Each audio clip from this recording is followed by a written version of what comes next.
वाराणसी में आज पहुंचे कांग्रेस के राज्यसभा सांसद सैयद नासिर हुसैन ने पत्रकारों से बातचीत किया है।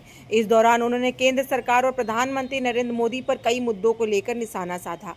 सांसद सैयद नासिर हुसैन ने कहा कि प्रधानमंत्री मोदी अडानी समूह पर मेहरबान हैं और लगातार हवाई अड्डों का संचालन निजी हाथों विशेषकर अडानी को सौंपा जा रहा है।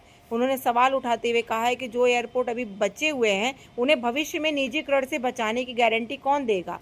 कोविड-19 और लॉकडाउन को लेकर उन्होंने कहा कि संसद में स्वयं प्रधानमंत्री मोदी ने कोविड और लॉकडाउन पर बयान दिया था, जिससे जनता के बीच भ्रम की स्थिति पैदा हुई है। युद्ध जैसे हालातों पर टिप्पणी करते हुए उन्होंने कहा कि सरकार ने पहले से कोई ठोस तैयारी नहीं की। उन्होंने आरोप लगाया कि इस कठिन समय में भी देश विदेश से आने वाले गैस और पेट्रोल पर निर्भर है। मेक इन इंडिया और अर्थव्यवस्था को तीसरे स्थान पर पहुंचाने की बात करने वाली सरकार को इन हालातों के लिए जिम्मेदारी लेनी चाहिए। उन्होंने कहा कि इन सभी मुद्दों पर भारत सरकार को देश की जनता को जवाब देना चाहिए।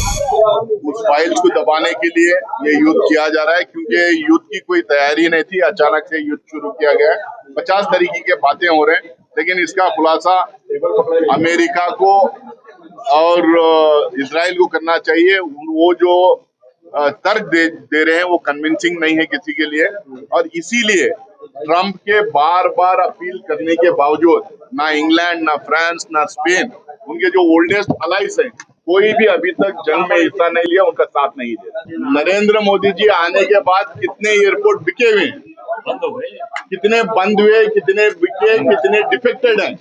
अदानी जी को कितने एयरपोर्ट दिए हैं लोग। प्लानिंग कमीशन और मिनिस्ट्री ऑफ फाइनेंस की तरफ से ये कहा गया था कि किसी एक आदमी को 2 से ज्यादा एयरपोर्ट नहीं दिया जाएगा। 6 एयरपोर्ट अदानी को दिए गए हैं और 25 एयरपोर्ट अब बेचने के लिए तैयारी हो रही है। और ये एयरपोर्ट, इसमें हमारा पैसा, आपका पैसा, जनता का पैसा लगा हुआ है। सिर्फ आपसे पूछना चाह रहा हूँ कि नरेंद्र मोदी जी से आप आश्वासन ले लीजिए, ये कब तक पब्लिक एयरपोर्ट रहेगा, ये कब तक बेचेंगे नहीं। देखिए, जिस तरह से कोविड की बात तो हम लोगों ने नहीं किया था। कोविड के बारे में पार्लियामेंट में खड़ा होके वेस्ट एशियन क्राइसिस के बारे में जब बात कर रहे थे प्रधानमंत्री, अपोजिशन लीडर्स थोड़ी क्या कहे थे कोविड के बारे में। कोविड टाइप सिचुएशन के बारे में प्रधानमंत्री की अपने जबान से आई थी, इसीलिए जो है ये उस तरीके का कंफ्यूजन फैला था। खुद ही बात किए हैं, पार्लियामेंट में खड़े होकर खुद ही बात किए हैं, लॉकडाउन की बात खुद ही किए हैं, कोविड की बात खुद ही किए हैं, कोविड टाइप सिचुएशन की बात खुद ही किए हैं, खुद ही कंफ्यूजन फैलाई।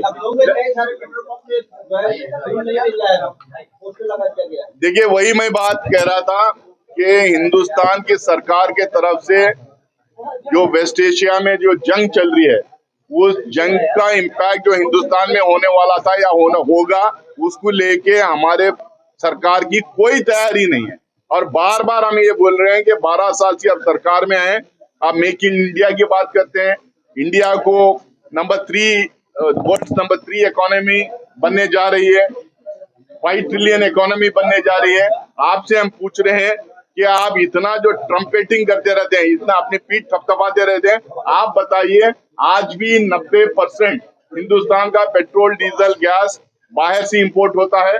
60% से ज्यादा कुकिंग गैस बाहर से इंपोर्ट होता है, और उसके बावजूद आपको पता था एक क्राइसिस होने वाली है, आपने कोई तैयारी नहीं की। इसके जवाब देंगे सिर्फ प्रधानमंत्री।